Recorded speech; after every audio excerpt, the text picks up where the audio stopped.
Quel bang, j'espère que vous allez bien, en tout cas moi ça va nickel. On se retrouve aujourd'hui pour une nouvelle vidéo sur le 21 mai. Il reste deux matchs aujourd'hui, un barrage pour l'accession à la Ligue 1 entre deux équipes de Ligue 2 et un match d'Espagnol. Mais bon ça voilà, je vais vous en parler. Mais juste après, voilà, les matchs du 22 mai, essentiellement des matchs espagnols et des matchs italiens. Je vais vous faire une vidéo exprès pour la Bundesliga, elle va suivre. Mais voilà, en tout cas, sur cette journée du 21 de match et la journée du 22, il y a tout le reste.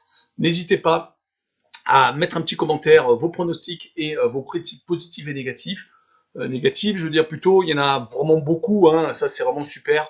Je les prends avec envie comme d'habitude et un petit pouce pour référencer la vidéo et également pour valider mon travail. N'hésitez pas à vous abonner, on est de plus en plus nombreux et également allez en description. Il y a 2-3 matchs qui sont de moindre importance, qui se retrouvent donc avec un score exact et une cote sécurisée. Et également, il y a le lien Telegram. Vous cliquez dessus, vous nous rejoignez et on sera vraiment content de vous accueillir pour que vous puissiez profiter des codes safe et des codes fun que je donne tous les jours, même dans des jours creux. Je trouve limite d'autres sports où comme le rugby par exemple, voilà, pour pas nommer le sport. Mais voilà, n'hésitez pas à nous rejoindre. On vous accepte donc avec envie et détermination. C'est le plus important. Les matchs que je vous propose sont l'Eventé contre Cadix, donc ça sera aujourd'hui, donc le 21 mai. Toulouse contre Grenoble, ça sera également le 21 mai. Je préfère donc l'annoncer, mais ça sera analysé plus tard. Je vais d'abord analyser tous les matchs espagnols. Donc également en Espagne, Celta Vigo contre le Betis de Séville, Valladolid contre l'Atlético de Madrid, le Real de Madrid contre Villarreal, Eibar contre le FC Barcelone. Et en Italie, Cagliari Genoa et Sampdoria Parme.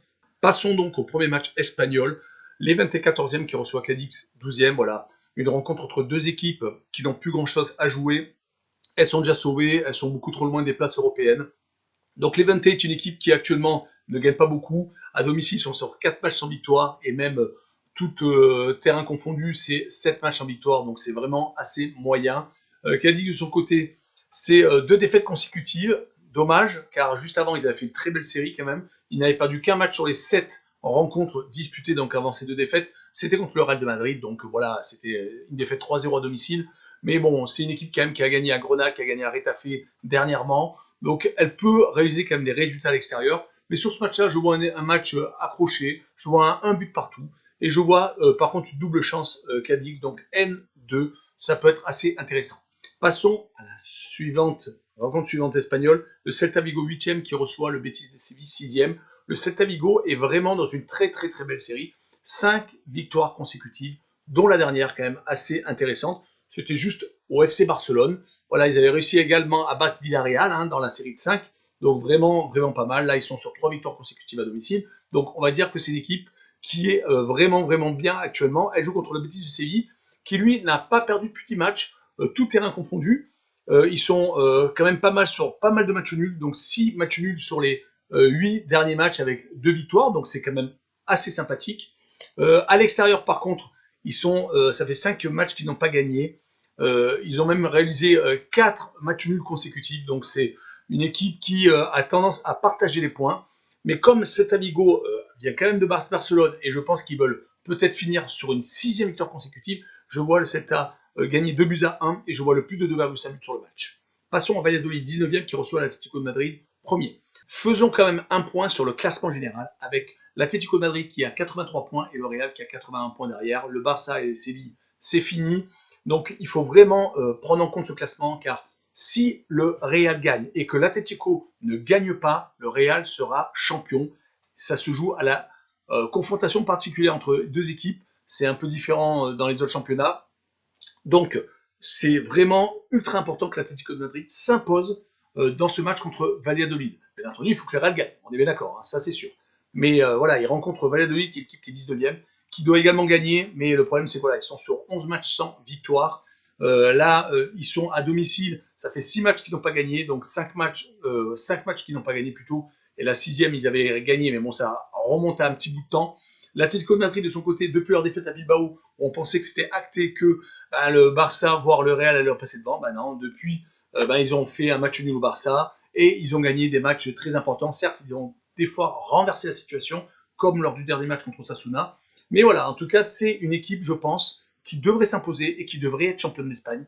Donc une victoire 2-0. Pour moi, ça serait quand même mérité, hein, car ils se sont écroulés certes sur les derniers mois de la compétition, mais ils avaient tellement d'avance à un moment donné que c'est quand même mérité qu'ils soient champions à la fin de la saison. Donc une victoire 2-0 d'Atlético et le moins de 2,5 buts sur le match. Passons au Real de Madrid, donc second qui reçoit Villarreal 7e. Quand même une belle affiche avec le Real qui n'a pas perdu depuis 17 matchs, exempté bien entendu la Ligue des Champions, mais ils ont fait beaucoup trop de matchs nuls qui leur ont coûté énormément de points. Ils ont fait une petite période où certes ils avaient gagné 3-0 à Cadix, mais ils avaient fait beaucoup de 0-0. Les joueurs étaient essoufflés, on le voyait dans la presse, ils étaient exténués, mais Zidane avait réussi à trouver les ressources pour qu'ils puissent même quasiment presque se qualifier pour encore une finale de Ligue des Champions. Mais bon voilà, ça a tout sauté malheureusement et Chelsea les a éliminés. Là, leur nul contre Séville a été pour moi primordial dans le fait qu'ils soient second, hein, malheureusement pour eux. Côté Villarreal, c'est 2 victoires consécutives, 2 fois où ils prennent pas de but, dont un 4-0 contre Séville quand même, il faut le dire. Ils sont en train de préparer par la meilleure des façons leur finale de Ligue Europa. Ils peuvent encore se qualifier donc pour la Ligue des Champions par le biais de la Ligue Europa. Bien entendu, par le biais du championnat, ils peuvent. Leur but, je pense, est de finir 5e pour éviter toute mauvaise surprise et d'avoir la Ligue Conférence au lieu de la Ligue Europa. Rappelons que la Ligue Conférence, c'est la dernière Coupe d'Europe qui va être créée par l'UEFA. C'est ce sera les champions d'équipes vraiment mineures qui n'arrivent pas à avoir leur biais de la Ligue des Champions par le biais des éliminatoires. Donc c'est vraiment une coupe. Alors au rabais, certains diront, mais il risque quand même d'y avoir de belles équipes. Donc Villarreal veut éviter, je pense, cette Coupe d'Europe. Quand on est arrivé en finale de Ligue Europa, on a envie d'être au pire en Ligue Europa. Donc sur ce match-là, je vois une victoire du Real de Madrid quand même. C'est leur seul moyen d'être champion, c'est de gagner cette équipe de Villarreal 2-1. Pour moi, voilà, je vois ce score-là. Mais je vois Villarreal quand même marquer ce petit but à l'extérieur. Donc Villarreal avec plus de 0,5 buts à l'extérieur. Passons au dernier match espagnol. Eibar, 20e et dernier, qui joue contre le FC Barcelone, donc 3e. Le FC Barcelone, je pense, veut quand même finir 3e. Ils ont quand même cette carotte, je pense qu'ils veulent quand même finir bien la saison. Après, certes, il y aura un gros remaniement. Est-ce que Koeman restera à la tête du FC Barcelone? Est-ce que Messi restera? Est-ce qu'il partira pas sous d'autres cieux? Il y en a qui voient peut-être au Paris Saint-Germain. Est-ce que Griezmann aussi, pareil, ne sera pas vendu? En tout cas, le FC Barcelone, c'est quand même assez moyen sur les 5 derniers matchs. C'est une victoire, 2 nuls et 2 défaites. C'est vraiment pas extraordinaire. Ils ont vraiment loupé le coche, je pense, à partir des défaites contre Grenade, où ils menaient 1-0, où ils avaient toutes les clés en main pour être premiers et donc faire le trou. Hein, et peut-être qu'on ne les revoit plus derrière. Malheureusement, ils ont perdu 2-1. Depuis, c'est un peu compliqué. La dernière défaite contre Vigo à domicile, perdre quand même 2 fois à domicile sur les 3 derniers matchs. Pour un club comme le FC Barcelone, c'est assez moyen. Eibar de son côté, c'est 2 victoires dans la saison à domicile, donc c'est vraiment pas bon, d'où leur 20e place, on est bien d'accord. Mais bon, ils ne perdent plus tant que ça. Sur les 4 derniers matchs, ils n'ont perdu qu'une seule fois. Et c'était une défaite 4-1 lors de la dernière journée. Et quand on regarde les statistiques, c'est 14 tirs à 9 pour Eibar, ils prennent 4-1 à Valence.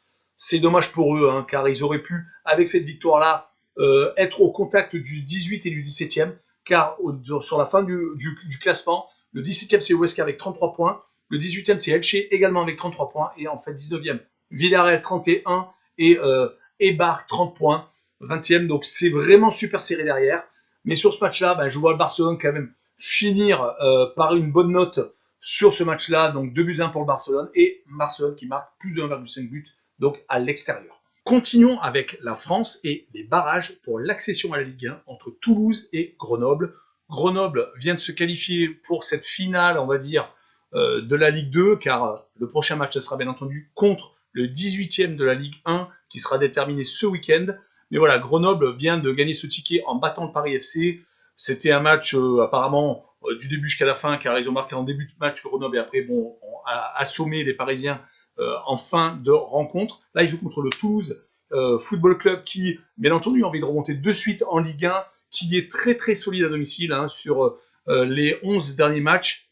Un petit match nul, c'était lors de la dernière journée contre Pau, donc la dernière journée à domicile contre Pau. Mais avant ça, c'était 10 victoires, assez faciles, souvent des 3, des 4. Franchement, c'est une équipe qui marche à domicile. Grenoble, de son côté, c'est une équipe qui n'a pas été bonne dans la ligne droite, malheureusement elle a craqué. Elle ne marque jamais dans les confrontations directes contre Toulouse. C'est vraiment incroyable. D'ailleurs, Grenoble gagne tout le temps quand ils jouent chez eux contre Toulouse, et c'est le contraire quand Toulouse donc reçoit Grenoble. C'est une équipe qui a perdu contre le Paris FC, contre 3, donc dans les matchs à l'extérieur sur la dernière ligne droite. Malheureusement pour eux, ils se sont retrouvés donc dans les en quatrième place, ouais, parce que cinquième c'était le Paris FC, et donc troisième Toulouse. Malheureusement, voilà, ils n'ont pas l'avantage du terrain à cause de ça. Je vois donc Toulouse s'imposer 2 buts à 0 et se donner le droit de jouer donc contre le 18e de Ligue 1, son accession en Ligue 1, et Toulouse marquait plus de 1,5 but sur le match. Passons à l'Italie et Cagliari qui reçoit le Genoa.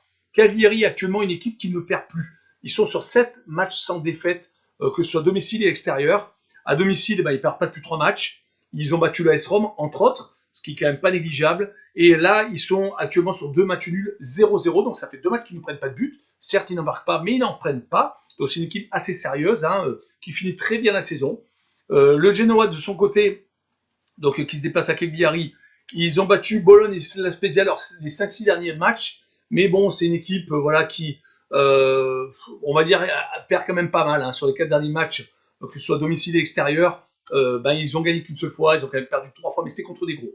Donc Sassuolo, entre autres, Atalanta de Bergame. C'est pour ça que sur ce match-là, je vois Cagliari finir par une bonne note et gagner 1 but à 0, et je vois le moins de 2,5 buts sur le match. Finissons avec l'Italie et avec cette vidéo, et la Sampdoria de Gênes, 9e, qui reçoit Parme, 20e. Voilà, c'est, je pense, la dernière rencontre de Parme, malheureusement, en Serie A. Alors espérons qu'il remonte assez rapidement, car c'est quand même un club historique qui a vu évoluer de grands joueurs comme Thuram, comme Bogossian, comme Daniel Bravo au niveau français. Et après, Cannavaro avec Buffon, j'en nommerai plein, Crespo, enfin, quand ils ont battu Marseille d'ailleurs en finale de la Coupe d'Europe, à l'époque où il y avait encore Laurent Blanc et tout, ils avaient une équipe assez extraordinaire, il faut le dire. Là, ils sont derniers, ils sont sur les 10 derniers matchs, sur 9 défaites et un match nul. Là, ils jouent contre la Sampdoria de Gênes, qui a une défaite sur les 4 derniers matchs, donc qui est, on va dire, dans un bon tempo. Ils viennent gagner à l'Udinese 1 but à 0. Ils avaient battu Rome il n'y a pas si longtemps que ça. Donc sur ce match-là, moi je vois une voiture. On va y arriver. Une victoire de la Sampdoria de Gênes, 2 buts à 0, et je vois la Sampdoria gagner sans encaisser de but. La cote sécurisée, je pense, sera pas mal. Voilà, n'hésitez pas à aller voir les derniers matchs. Il n'y en a pas beaucoup, mais ils sont en description. N'hésitez pas également à un petit commentaire. Également, rejoignez-nous sur Telegram. Un petit pouce pour référencer la vidéo. Je vous en remercie d'avance et abonnez-vous. Ciao les bambins!